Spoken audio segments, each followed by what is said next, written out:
Présent à l'émission, à l'invité de ce Dimanche Magazine, nous recevons donc M. Étienne Kouakou. Monsieur Étienne Kouakou, bonjour. Vous êtes le directeur de la coordination des transports terrestres et des relations extérieures au ministère des Transports, chargé de la coordination de la semaine de la sécurité routière. Merci de nous avoir à nouveau rejoints sur ce plateau. Avec vous, nous parlerons du bilan de la semaine de la sécurité routière qui s'est achevée il y a quelques jours. Mais avant, cette question qui pourrait paraître simpliste. Alors, que se passe-t-il sur nos routes? Merci, M. Guivet. Je voudrais d'abord vous remercier au nom de M. le ministre, remercier la RTI pour cette opportunité que vous nous offrez pour parler de la sécurité routière. Qu'est-ce qui se passe sur nos routes? Effectivement, c'est la question que le gouvernement s'est posée parce que, vu la récurrence des accidents et vu leur gravité, le 7 juillet 2021, le gouvernement a décidé de la mise en place d'une stratégie nationale de sécurité routière pour freiner l'hécatombe. Et depuis cette date, il y a eu un déploiement au niveau donc de l'utilisation des technologies, nouvelles technologies pour le service de la sécurité routière, notamment à travers le système de transport intelligent et la vidéoverbalisation. Il y a une organisation au niveau des secours pour que les victimes des accidents puissent être prises en charge assez tôt. Et il y a aussi une organisation autour donc de l'anticipation de l'organisation de l'ensemble des citoyens pour une participation de tous à la résolution de ces fléaux. Donc depuis cette date, la stratégie est en marche et elle s'appuie sur ce que nous constatons comme mauvais comportement au niveau des conducteurs, le non-respect de la réglementation au niveau de la circulation routière, le manque d'entretien des véhicules automobiles. Et de l'autre côté aussi, elle prévoit qu'il y ait beaucoup de sensibilisation, mais de la répression aussi dans ces volets. Alors vous faites bien d'apporter cette précision parce que j'allais vous demander tout de suite, mais cette semaine de la sécurité routière, en quoi a-t-elle consisté en termes d'approche? Alors, la semaine a eu pour objectif essentiel de sensibiliser à 80% l'ensemble des usagers et à 20% de faire de la répression. Donc l'objectif, c'est de la sensibilisation, attirer l'attention des conducteurs et des usagers de l'ensemble de nos routes à plus d'attention et à plus de respect de la réglementation. Donc, au cours de cette période du 3 au 10 février, nous avons eu un déploiement des forces de l'ordre, à peu près 12 400 agents des forces de l'ordre qui ont tenu 800 postes régulièrement chaque jour, plus des postes de nuit pour assurer la veille, et des déploiements des gendarmes sur les axes accidentogènes, notamment l'axe Abidjan à Boisseau-Noé, Abidjan à Dzopé à Bangourou, Abidjan Yamoussoukro jusqu'à Wangolo et Yamoussoukro d'Aloa en passant par Boisflé. Donc c'est autour de ces axes et donc autour de ces points tenus que nous avons eu à travailler en sensibilisant, comme je l'ai dit, à 80%, mais en verbalisant. Cela nous a permis de sensibiliser autour de 300 000 usagers, 289 000 pour être précis, et puis de faire de la verbalisation autour de 17 000 cas qui ont été verbalisés et des mises en fourrière, effectivement, pour les cas graves. Alors, avez-vous le sentiment que ce message, que cette action de sensibilisation a véritablement porté ses fruits? Le retour que nous avons de nos directions régionales, nos directions départementales et aussi des forces de l'ordre nous rassure qu'il y a une adhésion des populations. Et nous pensons que de cette manière, nous allons progressivement arriver à juguler le fléau donc qu'est l'insécurité routière sur nos routes. Alors justement, revenons sur ce bilan dans cet élément de notre reporter Lanciné Bakayoko qui nous dit justement, juste avant bien sûr d'entrer dans le vif du sujet, il y en a marre des accidents sur les routes ivoiriennes, un message qui sonne comme une sorte de ras-le-bol justement du gouvernement par rapport à tout ce qui se passe. Suivons ensemble cet élément pour bien savoir de quoi il s'agit. Au cours de cette semaine de la sécurité routière lancée le 3 février dans la capitale économique, les forces de l'ordre se sont déployées dans le district d'Abidjan, puis dans l'Agné-Bitiassa, avant de se rabattre sur les villes de l'intérieur, avec un dispositif plus accru, surtout dans les zones accidentogènes. Plus de 5 800 forces de l'ordre et des centaines de véhicules et motos sont engagés. Malgré la répression, la sensibilisation continue. Sur les trottoirs, les autorités ont mis à disposition des outils de sensibilisation au risque, des affiches, des exemples de programmes de prévention et des campagnes clés en main pour rendre la route plus sûre. Plus de 350 points de contrôle et de sensibilisation sont installés dans la ville d'Abidjan. Les usagers sont édifiés sur le comportement à avoir sur les routes, les règles à observer avant de prendre un véhicule, à savoir vérifier si les pièces du véhicule sont à jour, surtout son état physique. Les transporteurs sont sensibilisés aux méfaits de la surcharge ou du surnombre des passagers, l'une des plus grandes causes d'accidents sur nos routes. Sans oublier la vitesse qui est un fléau, ainsi que la consommation de l'alcool ou autres produits stupéfiants. Les infractions les plus graves sont le non-port de la ceinture de sécurité, comme le non-port du casque pour les motocyclistes et l'usage du téléphone au volant. Alors, monsieur Etienne Kouakou, dans cet élément de notre reporter Lansine Bakayoko qui nous dresse le tableau de cette opération menée conjointement par le ministère des Transports et les forces de défense et de sécurité. On l'a vu, plusieurs personnes ont été verbalisées, des engins ont été donc saisis et mis en fourrière. De façon générale, cette semaine obéissait à une certaine stratégie, n'est-ce pas ? Tout à fait. Et la stratégie, justement, c'était de sensibiliser, comme je l'ai dit tantôt, mais aussi de verbaliser et de mettre en fourrière quand c'était nécessaire. Mais il faut retenir de ce reportage-là, de ce documentaire, que le point essentiel, c'est l'incivisme. Parce que le non-respect de la réglementation, la surcharge, le manque d'entretien, tout cela se résume par un esprit incivique. Lorsque vous avez l'esprit civique, vous vous occupez de l'entretien de votre véhicule.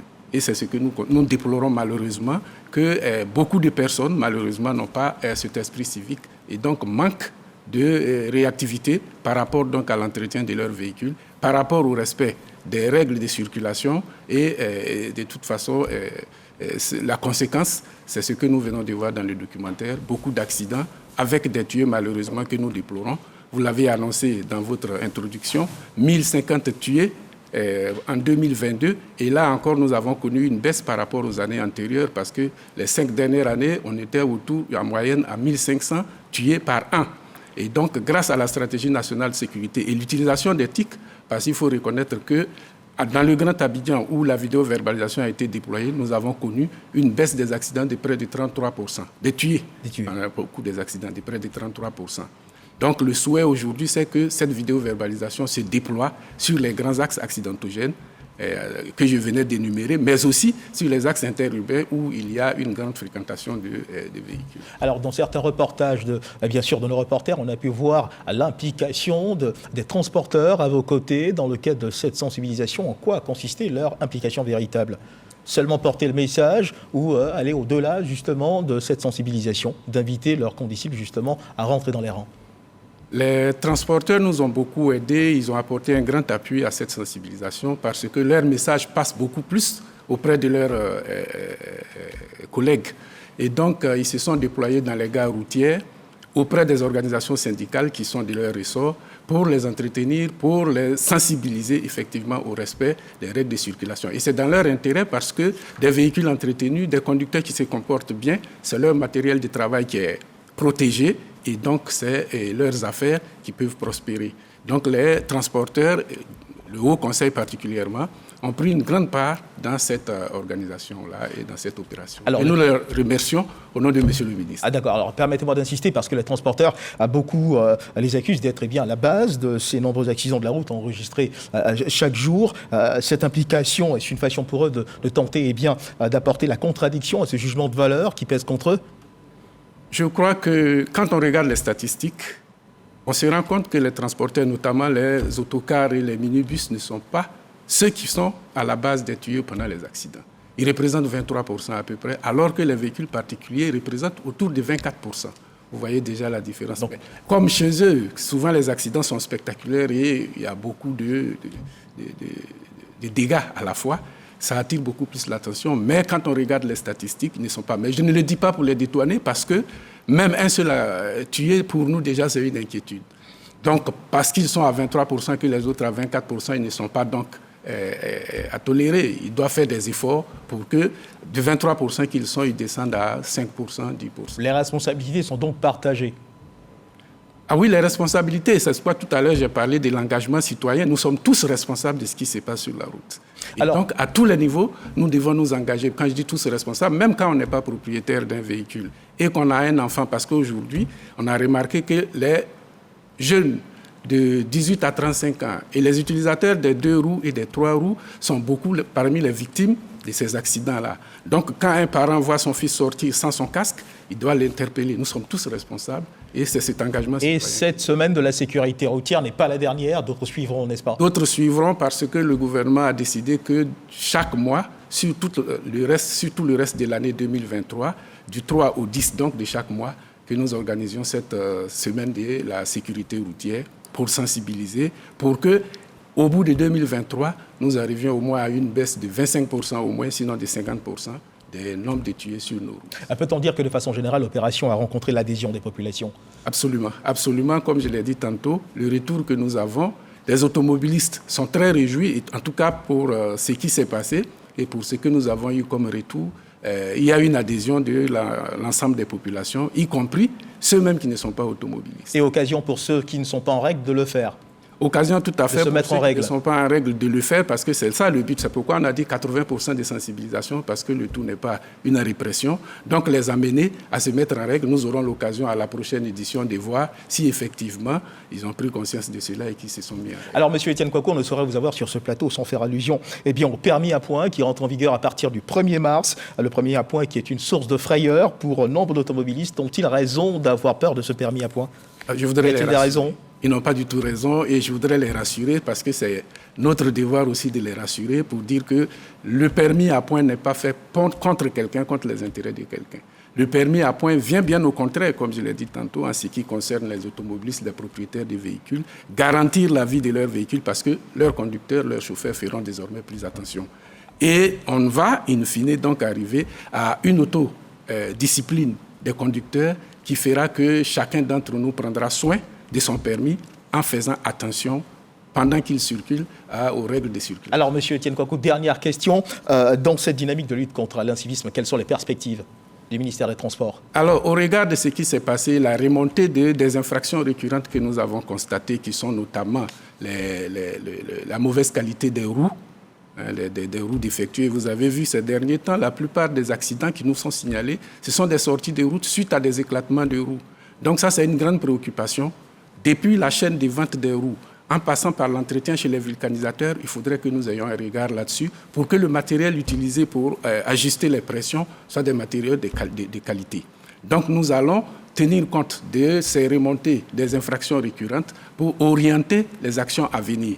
Nous allons étendre cela, comme j'ai parlé de l'engagement citoyen, intégrer ou impliquer toutes les autorités administratives et coutumières et religieuses, en tout cas tous les leaders d'opinion, faire des sensibilisations dans les établissements scolaires et nous voulons profiter aussi avec les auto-écoles, nous avons déjà pris contact avec eux, pour que pendant cette période, dans les grands points d'embarquement et de débarquement, les gares routières, il y ait des sensibilisations sous forme de recyclage au code de la route avec des panneaux pour qu'un conducteur, entre deux chargements de son véhicule, puisse passer pour se remémorer quelques aspects du code. Merci à vous, monsieur Étienne Kouakou, pour ces perspectives, des perspectives qui sont assurément très attendues en termes de matérialisation. Mesdames, messieurs, c'est sur ces mots que s'achève cet entretien. Et dans cette édition, ce 13h, donc, nous recevions dans le cadre du magazine du dimanche, monsieur Étienne Kouakou, directeur de la coordination des transports terrestres et des relations extérieures au ministère des Transports, chargé de la coordination de la semaine de la sécurité routière. Avec lui, nous avons fait le bilan de la semaine de la sécurité routière qui s'est achevée le 10 février dernier. La route ne tue pas, ce sont les comportements inciviques sur nos routes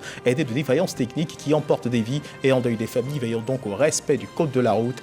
Merci de nous avoir suivis. Dieu garde la Côte d'Ivoire.